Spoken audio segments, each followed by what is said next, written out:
Hello everyone, welcome to PG mathematics. आज की class में हम बात करने वाले हैं गॉस हाइपरज्योमेट्रिक फंक्शन की डिफरेंशियल इक्वेशन के बारे में।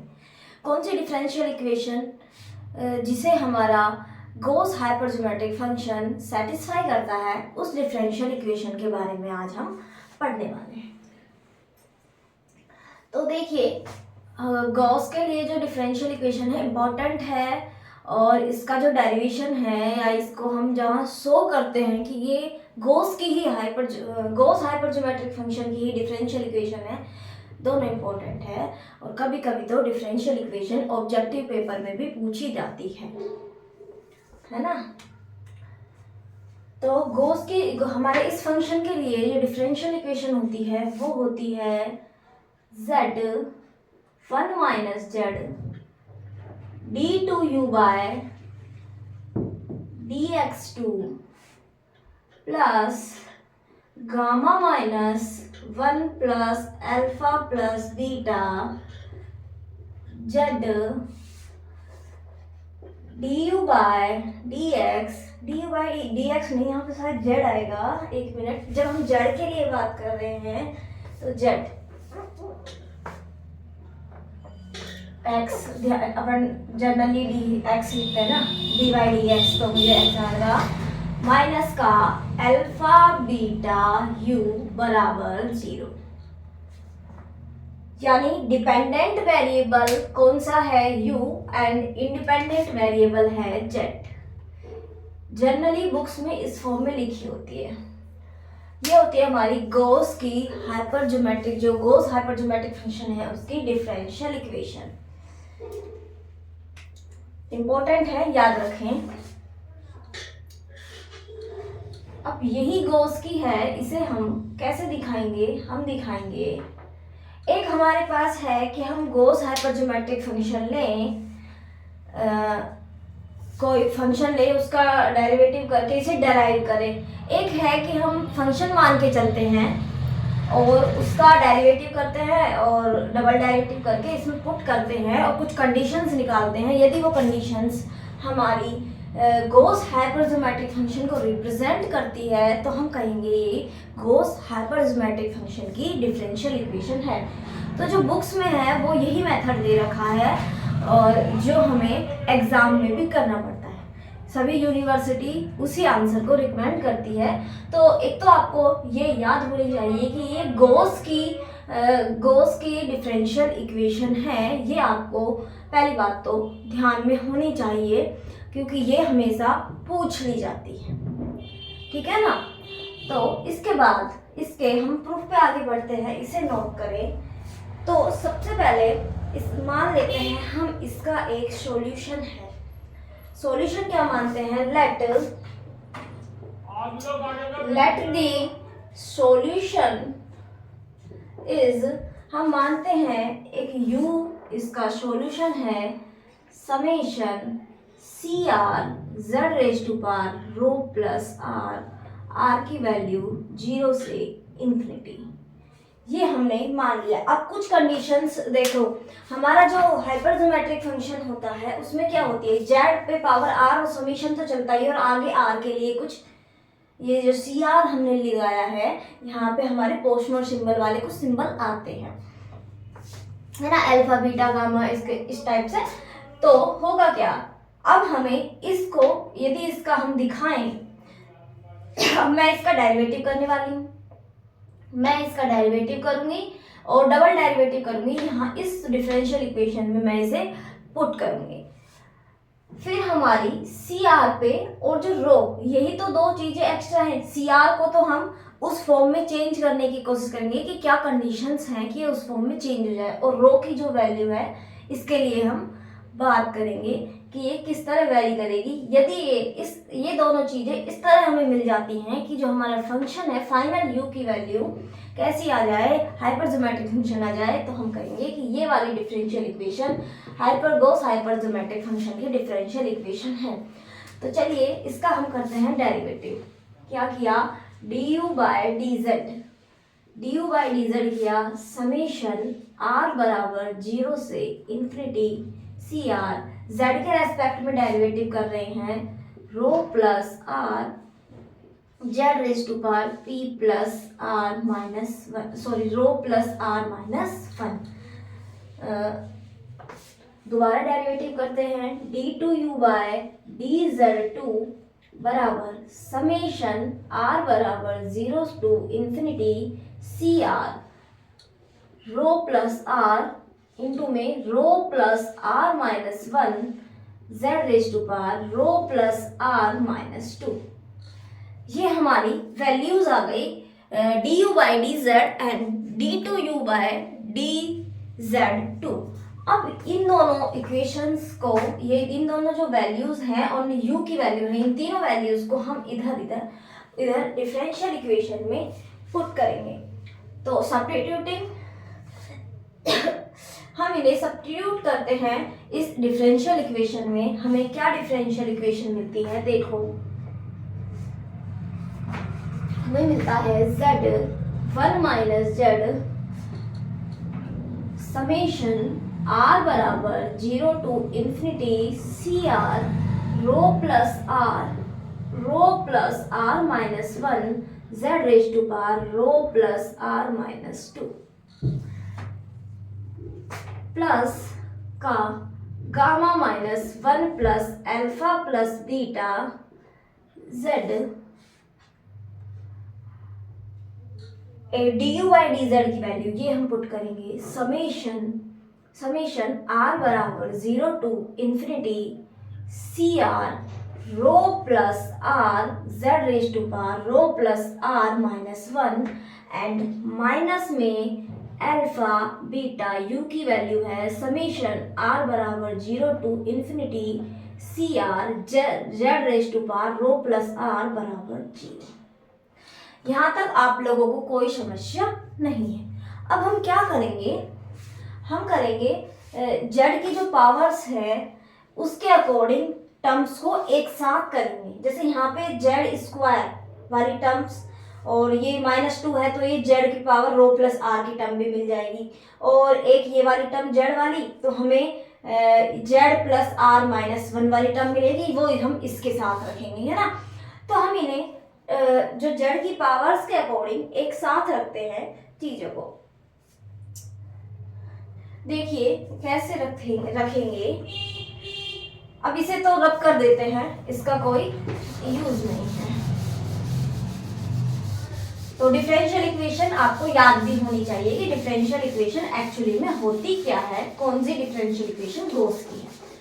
इसी की नहीं, ये थोड़ा ये वाला फंक्शन हमारा थोड़ा लेंथी है, इसके आगे के जो फंक्शंस होंगे वो ज़्यादा लेंथी भी नहीं होंगे, है ना। उनमें तो सीधा सीधा होगा Rodrigues formula, differential equation, integral formula, बस, और एक दो शायद रिकरेंस रिलेशंस वगैरह, बस सिंपल सा होगा। इसमें तो हमने फिर भी काफ़ी चीज़ें पढ़ी हैं आगे, ये थोड़ा लंबा होता है लेंथी, पर डिफरेंशियल इक्वेशन सबके लिए आएगी और सबकी आपको याद रखनी है। तो ठीक है, हम टर्म्स को एक साथ करते हैं। हम करते हैं सबसे पहले फर्स्ट टर्म में हमें z raise to power rho plus are minus one, एक जेड यहाँ से चला गया ना, ये वाली टर्म मिलेगी। हम इसे लिख देते हैं कैसे, समेशन, हम इसे लिखते हैं समेशन आर बराबर 0 टू इंफिनिटी, समेशन आर बराबर 0 टू इंफिनिटी। यहाँ से क्या मिला, रो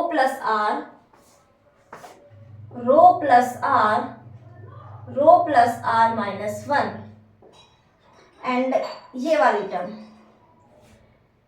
इस वाली में हमें ये वाला गामा वाली टर्म मिलेगी। -1 वाली जब हम टर्म ले रहे हैं तो गामा वाली मिलेगी। इसके बाद जो ये वाली टर्म है इसमें जेड है तो ये इसके साथ लिखी जाने वाली है।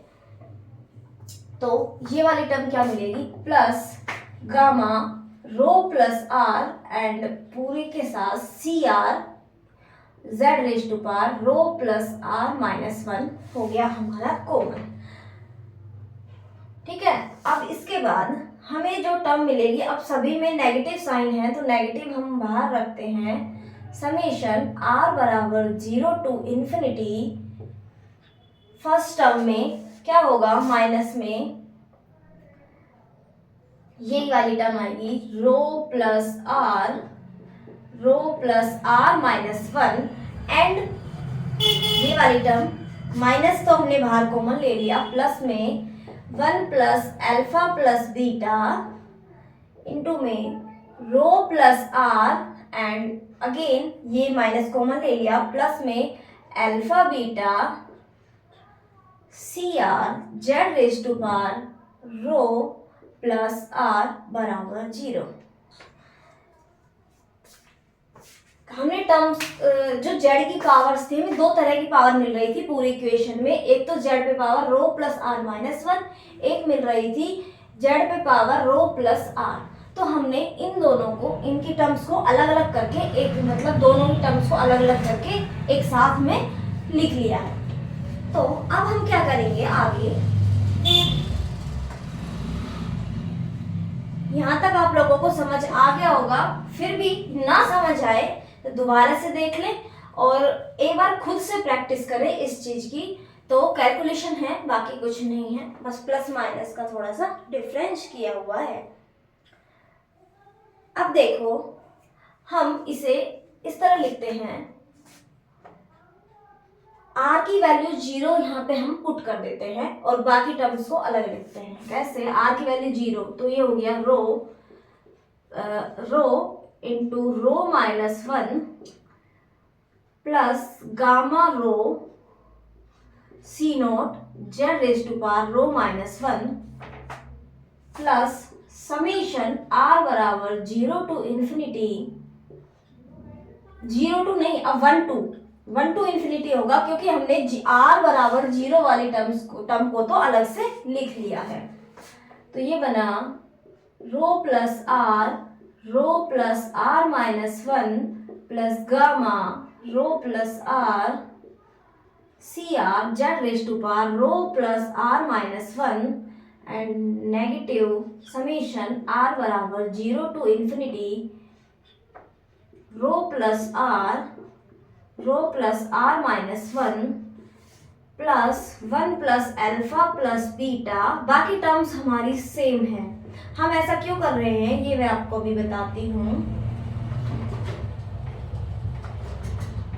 बाकी टर्म सेम है। हमने क्या किया, पहली वाला जो हमारा ये टर्म थी इसमें हमने क्या किया, जेड पे पावर जो आर की वैल्यू थी, जेड पे power r rho plus are minus 1 वाली जो टर्म थी, इसमें हमने आर की वैल्यू को 0 वाली टर्म को अलग रख दिया और आर पे वैल्यू 1 रख के हमने इस टर्म को अलग कर लिया। तो यहाँ तक आप लोगों को कोई दिक्कत नहीं होनी चाहिए। ऐसा हमने क्यों किया देखिए। अब हम क्या करेंगे,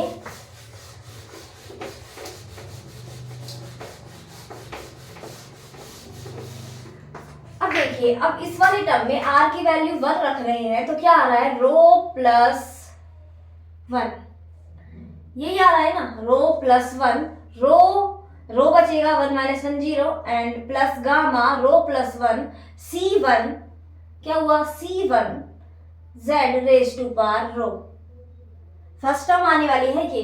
अब मैं इस समेशन को यदि 0 से स्टार्ट करना चाहूं, दोबारा से मैं इस टर्म को तो हमने अलग कर दिया, इससे अब हमें मतलब नहीं है फिलहाल, इसे मैं 0 से स्टार्ट करना चाहूं तो यदि मैं यहाँ पे r बराबर 0 से शुरू करूं और यहाँ पे r में r प्लस 1 कर दूं, यदि मैं r प्लस 1 कर दूं और इसे 0 से स्टार्ट करना चाहूं तो देखिए कैसे हो जाएगी हमारी टर्म हो जाएगी, ये वाली टर्म तो एज इट इज रहने वाली है, gamma rho C naught Z raise to power rho minus 1 plus, इसे क्या करें, r बराबर 0 से इन्फिनिटी, इसे यदि रो प्लस आर प्लस 1, इसे मैंने क्या किया, r को r प्लस 1 से रिप्लेस किया। अब r जो 1 से स्टार्ट हो रहा था 0 से, अब यदि 0 रखेंगे तो रो प्लस 1 वही टर्म आ रही है पहली वाली सेम पूरी।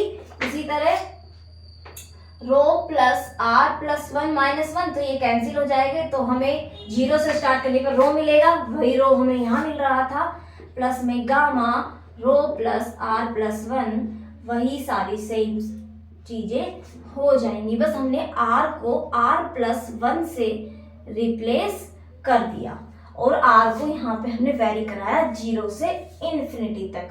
कहाँ पे वैरी कराया, 0 से इन्फिनिटी तक। अब इसे हम इस तरह लिख सकते हैं। तो ये वाली स्टेप आपको समझ आ गई होगी। एक बार मैं नोट करके आपको दोबारा से बता देती हूँ।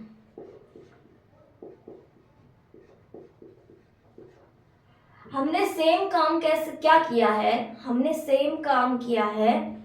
मैं बोलूं मुझे गिनती 1 से स्टार्ट करनी है, 1 से स्टार्ट करती हूँ मैं नंबर्स को। यदि मैं समेशन n में n को 1 से स्टार्ट करके इन्फिनिटी तक ले जाती हूँ, ठीक है, तो हमारे पास सीरीज क्या बनने वाली है, 1 + 2 + 3 + 4, इस तरह से।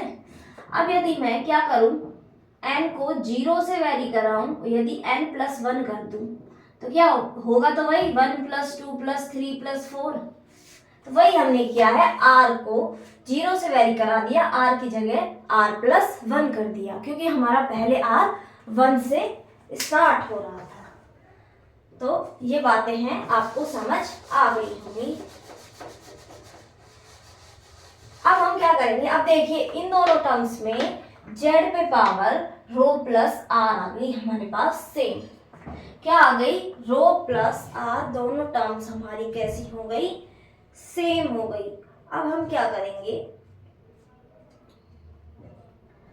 इन्हें z पे पावर जो हमारी है, हमारी क्या है, z पे पावर रो प्लस r है, इसे हम कॉमन लेके एक साथ में लिखने वाले हैं। कैसे लिखेंगे, एक बार लिखिए, आप नोट डाउन करें और एक स्टेप आगे चलने की कोशिश करें।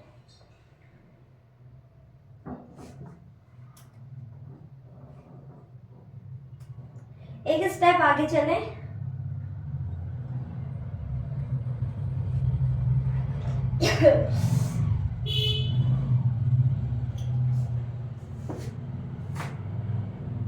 मुझे ऐसा क्यों लग रहा है, मैंने एक टर्म कोई गामा वाली, एक गामा इधर है, एक गामा इधर है। हाँ ठीक है, ठीक है, ठीक है। तो यहां तक हमने लिख लिया ना।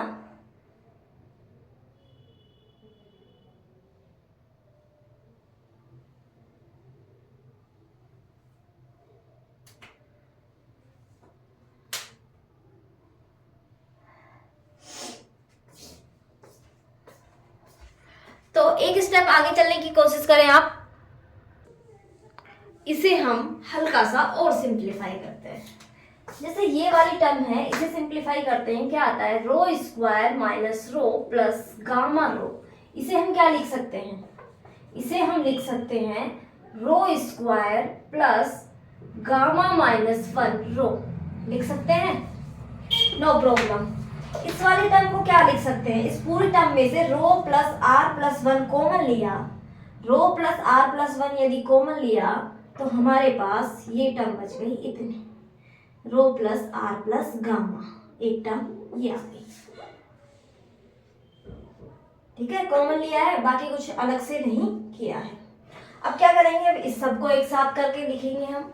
तो हमारी जो ये टर्म हुई, ये हो गई rho square minus gamma minus 1 rho C naught Z raise to power rho minus 1 plus summation are बराबर 0 टू इन्फिनिटी, समेशन हमने बाहर रखा, इसके साथ है सी आर प्लस 1। क्या है, सी आर प्लस 1, हमने किया C R plus 1 rho plus are plus 1 rho plus are plus gamma minus का सी आर रो प्लस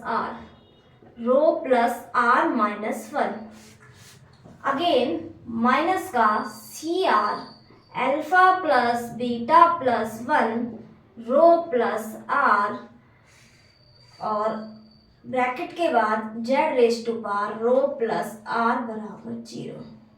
ये हमारी आ गई फाइनल कैलकुलेशन। ये सी आर ही है, सी नोट ना समझे, सी आर। ये हमारा लास्ट स्टेप आ गया पूरा, हमने जो सोल्व किया उसके बाद ये हमारा आ गया लास्ट स्टेप। देखो फर्स्ट टर्म, जब हम गोस हाइपरजोमेट्रिक फंक्शन पढ़ रहे हैं तो फर्स्ट टर्म तो हमेशा क्या होती थी हमारी 1, फर्स्ट टर्म 1 होती थी या नहीं होती थी। यदि हम जो हमारा जड़ है उसे 1 ले लेते थे, नहीं 0 भी ले लेते थे, तो हमारी 1 तो हमें मिलता ही था। हम क्या कह रहे थे, जो r की वैल्यू जब 0 रखते हैं तो हमारा फर्स्ट टर्म क्या होती है, 1 होती है। इसका मतलब फर्स्ट टर्म हमेशा कैसी होनी चाहिए, नॉन जीरो। फर्स्ट टर्म कैसी होनी चाहिए, नॉन जीरो होनी चाहिए। फर्स्ट टर्म हमारी, एक मिनट, फर्स्ट टर्म हमारी नॉन जीरो।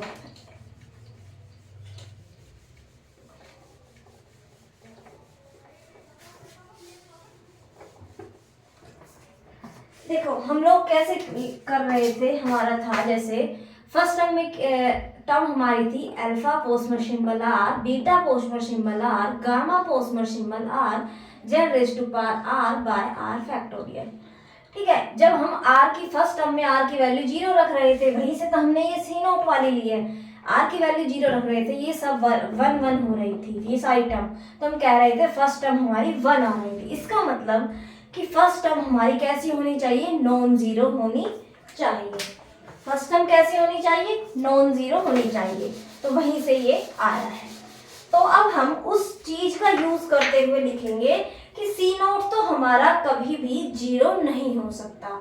सी नोट तो हमारा कभी भी 0 नहीं हो सकता। First term of Gauss hypergeometric function is non-zero, so C naught is not equal to 0, क्योंकि C naught क्या था, alpha Pochhammer symbol R, beta Pochhammer symbol R upon gamma Pochhammer symbol R factorial.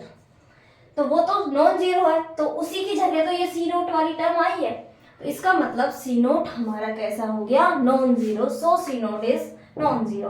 अब यदि इस term को 0 करते हैं,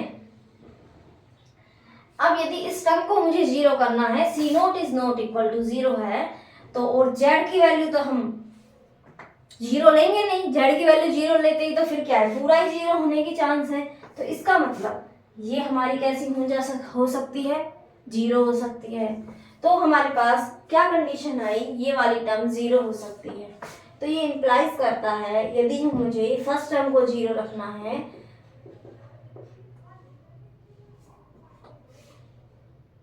यहाँ पे प्लस का टर्म था ना, यहाँ पे प्लस था, हाँ, इसका मतलब या तो रो बराबर 0 या फिर गामा रो बराबर 1 माइनस गामा। यहाँ से रो कॉमन लेके निकालेंगे, या तो रो 0 है या रो की वैल्यू 1 माइनस गामा के बराबर है।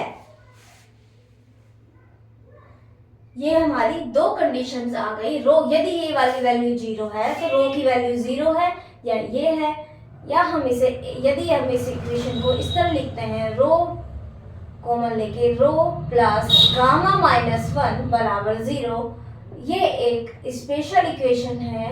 इस इक्वेशन का नाम है हमारा indicial equation. This equation is called indicial equation.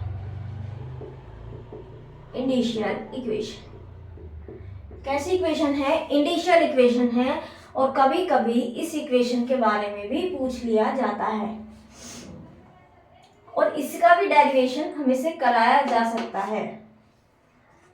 से करेंगे, हमें यदि हमारा गोस ये पूरा 0 के बराबर है तो ये वाली टर्म भी अलग से 0 होगी, ये वाली टर्म भी अलग से 0 होगी। अब इस वाली टर्म में सी नोट है, वो तो हमारा नॉन जीरो होने वाला है।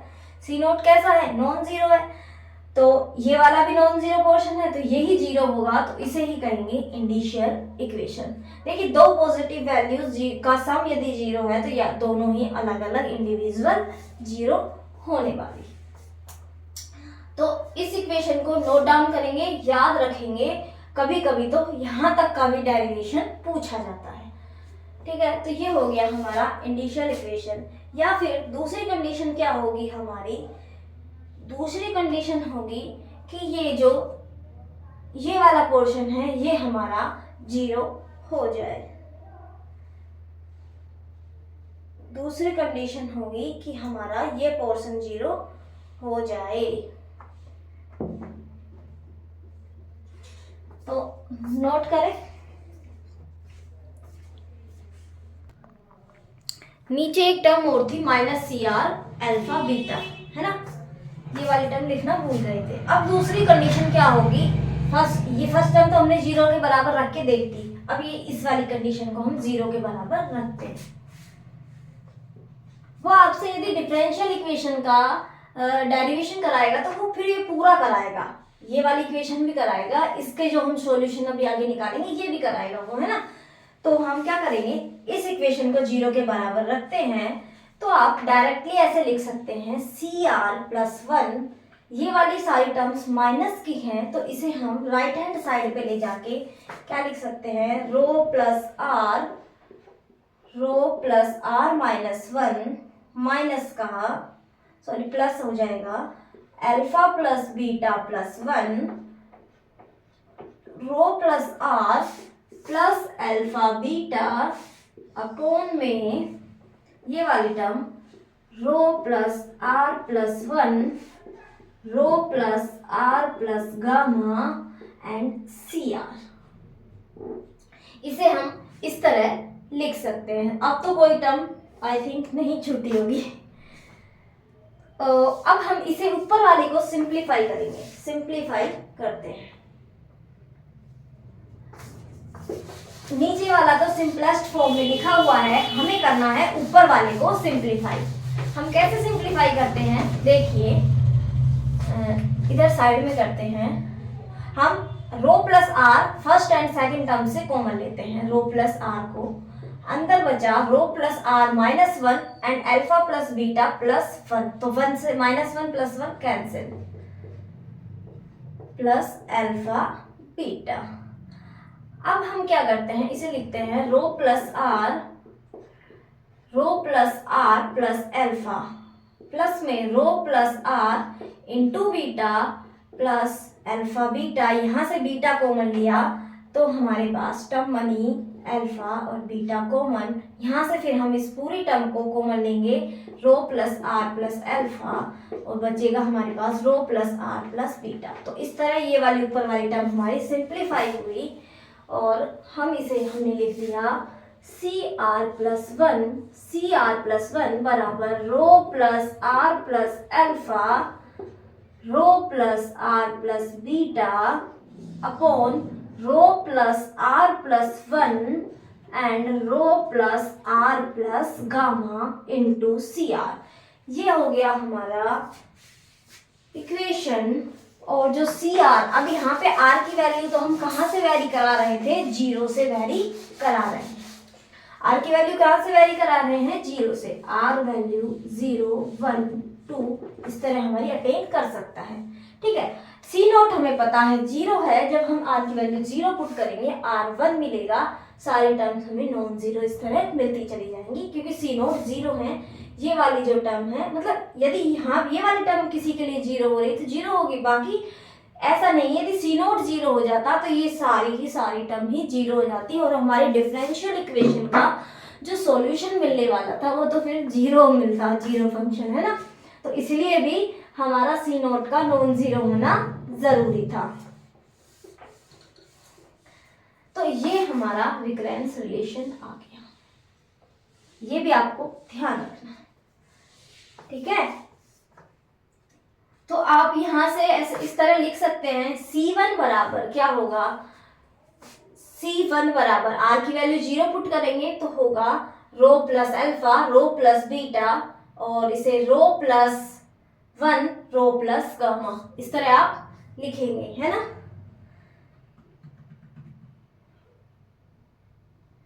तो हम इसे जनरल वे में कुछ नहीं लिख सकते क्या अलग से, हम इसे जनरली इस तरह लिख सकते हैं, CR+1 इसे लिख सकते हैं ρ+α Pochhammer symbol R, ρ+β Pochhammer symbol R and इसे ρ+1 पोस्टमर सिंबल R।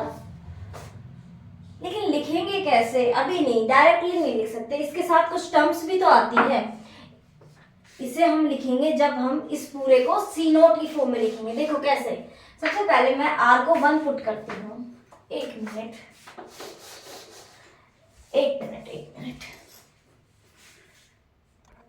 हम एक दो टर्म्स को लिखते हैं, फिर हम इसे सिंपल फॉर्म में लिखेंगे। कैसे, आर की वैल्यू 0 पुट की तो मुझे मिला C1 बराबर रो प्लस आर की वैल्यू तो 1 ही पुट कर रहा है, alpha plus 1 rho plus beta plus 1 upon rho plus 1 and rho plus gamma. इस तरह से ये +1 भी नहीं मिलेगा, आई थिंक +1 क्यों मिलेगा, क्योंकि आर की वैल्यू तो हम 0 पुट कर रहे हैं एंड सी नोट। फिर हमने पुट किया C2, आर की वैल्यू 2 पुट की। जब मैंने आर की वैल्यू 2 पुट की तो वैल्यू मिली हमें C2 की वैल्यू मिलेगी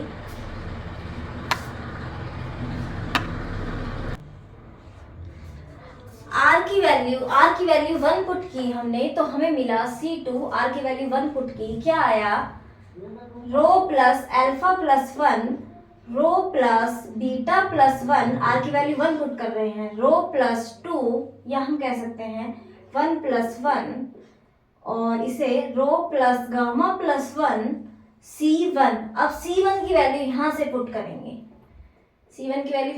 करेंगे, rho plus alpha rho plus beta and rho plus 1 rho plus gamma and C naught. अब इन दोनों टर्म्स को एक साथ लेके हम क्या लिख सकते हैं, इसे rho plus alpha Pochhammer symbol 1। इन दोनों को एक साथ लिख सकते हैं rho plus beta Pochhammer symbol 1 upon rho plus 1 Pochhammer symbol 1 rho plus gamma Pochhammer symbol 1 C naught. C2 को हमने इस तरह लिख दिया। इसी तरह हम C3 लिखेंगे तो C3 में क्या आएगा, रो प्लस अल्फा प्लस 2 और फिर हम C2 आएगा, C2 की पूरी वैल्यू ये रखेंगे तो हमारे पास ये बन जाएगा रो प्लस अल्फा पोस्टमर सिंबल 2। इसी तरह ये 2 वाली टर्म हमारी बन जाएगी। तो हम इस तरह से डायरेक्टली लिखेंगे CN। क्या लिखेंगे हम, पोस्टमर सिंबल 1 नहीं, ये 2 ही तो बनेगा क्योंकि 1 कम तक चलते हैं ना हम।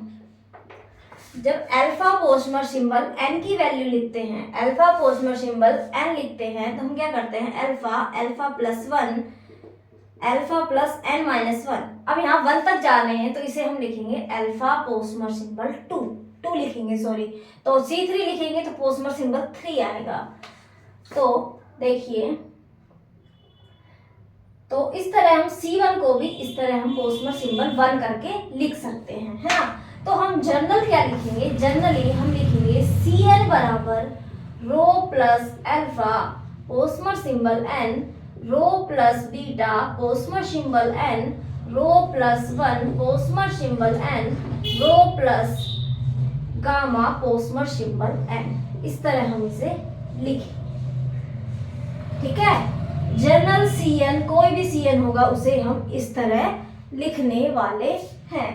तो यहाँ तक नोट डाउन करें। अब हमारा जो फर्स्ट हमने इक्वेशन निकाली थी, जिसमें हम क्या कर रहे थे, इंडिशियस इक्वेशन निकाली थी ना अभी, वहां पे हमारी 2 कंडीशन आई थी, या तो जो रो है हमारा, रो की वैल्यू कैसी हो जाए, या तो हमारी रो की वैल्यू हो जाए 0 या फिर 1 माइनस गामा। रो की वैल्यू या तो हो जाए 0 या हो जाए 1 माइनस गामा। 2 केसेस आए हमारे पास 2 केसेस आए फर्स्ट वाली से, तो वो हम यहाँ पे CN के लिए अप्लाई करेंगे। कैसे अप्लाई करते हैं, देखिए, फर्स्ट कंडीशन हम मानते हैं केस 1 रो बराबर 0। केस 1 इफ रो बराबर 0, रो की वैल्यू 0 है तो देखिए जो ये CN है ये चेंज हो रहे हैं। हमने U की वैल्यू क्या लिखी थी, U की वैल्यू लिखी थी समेशन R बराबर 0 से इन्फिनिटी सी एन, और सी एन की वैल्यू है ये, और इसमें जब रो की वैल्यू 0 रखेंगे तो हमारे पास आया alpha Pochhammer symbol N, beta Pochhammer symbol N, 1 Pochhammer symbol N and gamma Pochhammer symbol N, Z raise to power rho plus R, rho की वैल्यू जब 0 रख रहे हैं तो ये हो गया हमारा आर। और 1 पोस्टमर सिंबल एन की वैल्यू होती है एन फैक्टोरियल। क्या होती है इसकी वैल्यू? N factorial. अभी मैंने यहाँ पे एन लिखा है क्योंकि सी एन, और यहाँ पे हम क्या लिख रहे थे? सी आर, तो हम इसे आर की टर्म्स में सारा चेंज कर देंगे, आर की टर्म में चेंज कर देंगे। और 1 पोस्टमर सिंबल आर की वैल्यू आर फैक्टोरियल, और ये हम जानते ही हैं 2f1 हमारा alpha beta gamma Z Gauss hypergeometric function होता है। साथ के साथ इसके साथ मल्टीप्लाई में सी नोट और आ रहा था, ये वाला सी नोट और आ रहा था, तो एक हमारा यहाँ पे सी नोट और आएगा एक्स्ट्रा सी नोट। सी नोट की वैल्यू हमारी, हम जब गॉस हाइपरजोमेट्रिक फंक्शन पढ़ रहे हैं तो 1 आ जाती है सीधे सीधे, है ना। यहाँ से आप जब इसे ओपन करते हैं तो हमारी 1 आ जाती है, वरना हम सी नोट से मल्टीप्लाई करके भी इस तरह हम दिखा सकते हैं। दूसरा, जब हम केस नंबर टू रो को हम लिखते हैं 1 माइनस गामा, रो को क्या लिखते हैं? 1 माइनस का गामा। तो हमारा u जो फंक्शन है, यहाँ लिखती हूँ, u जो फंक्शन है वो बनेगा समेशन r बराबर 0 to infinity alpha plus 1 minus gamma Pochhammer symbol r beta plus 1 minus gamma Pochhammer symbol r upon 1 plus 1 minus gamma Pochhammer symbol r 1 plus 1 minus gamma gamma plus 1 minus gamma Pochhammer symbol r C naught Z raise to power, rho की value हो गई 1 minus gamma plus r. इस तरह हमारा ये function बनेगा। अब इसे हम सिंप्लीफाई फॉर्म में लिखने के लिए क्या करेंगे? सी नोट हमारा कॉमन बाहर आ जाएगा, सी नोट हमारा बाहर कॉमन आ जाएगा। हम क्या लिखेंगे? इसे हम लिख सकते हैं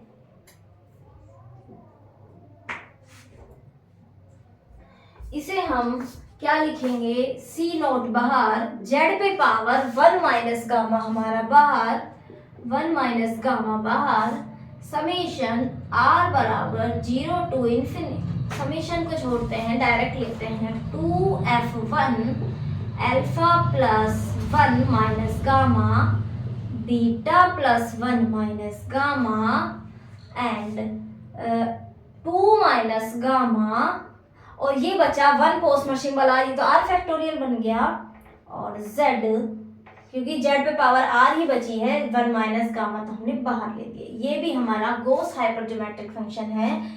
अल्फा बीटा गामा के थोड़ा सा डिजाइन बदल गया है। क्या हो गया है? डिजाइन बदल गया है। देखो, अल्फा बीटा गामा हमारे वेरिएबल है, हम कुछ भी ले सकते हैं, तो हमें इस तरह से गॉस हाइपरजोमेट्रिक फंक्शन मिलता है डिफरेंशियल इक्वेशन से। तो इसमें इंपॉर्टेंट चीजें क्या हैं? थोड़ी थोड़ी हमसे मिस्टेक भी हुई डेरिवेशन करने में, क्योंकि क्या बोर्ड पे ना थोड़ी जगह कम थी, तो कभी कभी क्या है ऐसे हो गई थी थोड़ी सी मिस्टेक, जैसे यहाँ पे टर्म लिखना भूल गए थे ऐसे, तो मिक्स सा हो रहा था, थोड़ा बोर्ड छोटा रह गया था। तो चलो कोई बात नहीं, हमने उस गलती को वहीं पे सुधार दिया। हम करते क्या है, हमें जो डिफरेंशियल इक्वेशन गिवन है वो हमें पहली बात याद रखनी है।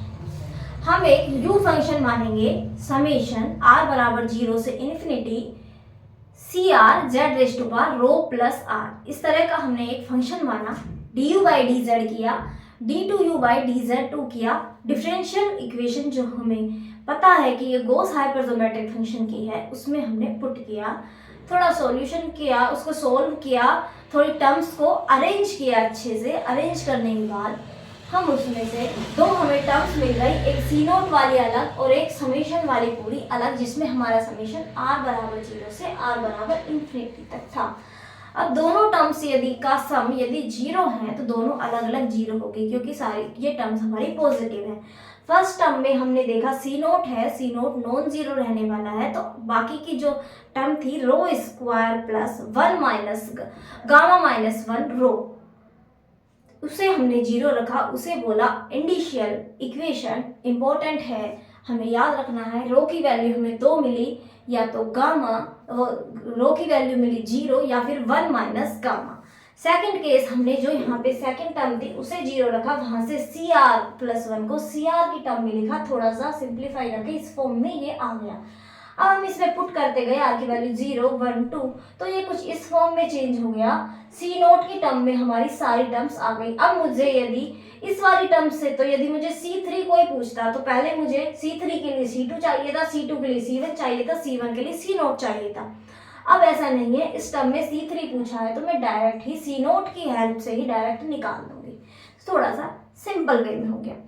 अब ये हमें मिल गया, तो हमने जो हमें इंडिशियल इक्वेशन के टाइम इस रिकरेंस रिलेशन में हम पुट करते जाएंगे। यू की जो वैल्यू मिली थी, रो की वैल्यू एक बार 0 एक बार 1 माइनस गामा रख के यू वाले जो हमने फंक्शन माना था उसमें पुट करते गए, हमें हाइपरज्योमेट्रिक फंक्शन मिल गया। तो ये थी हमारी पूरी गॉस हाइपरज्योमेट्रिक फंक्शन की डिफरेंशियल इक्वेशन। इसके बाद मिलेंगे नेक्स्ट क्लास में नेक्स्ट टॉपिक के साथ, ठीक है। अभी तो ये बचा हुआ है गॉस हाइपरज्योमेट्रिक फंक्शन, आप नए फंक्शन पे मत पहुंच जाना है ना। अभी फंक्शन है, इसमें थोड़ा 2-3 क्लासेस का टाइम लगेगा, बाकी आगे वाले जो टॉपिक हैं उनमें इतना टाइम नहीं लगने वाला है। और आप व्हाट्सएप चैनल को ज्वाइन जरूर कर लेना, आपने बहुतों ने ज्वाइन नहीं कर रखा है ना। तो आज के लिए इतना ही रखते हैं, बताना कमेंट करके कि क्लास कैसी लगी, और आज के लिए इतना ही, पढ़ते रहिए। Okay bye.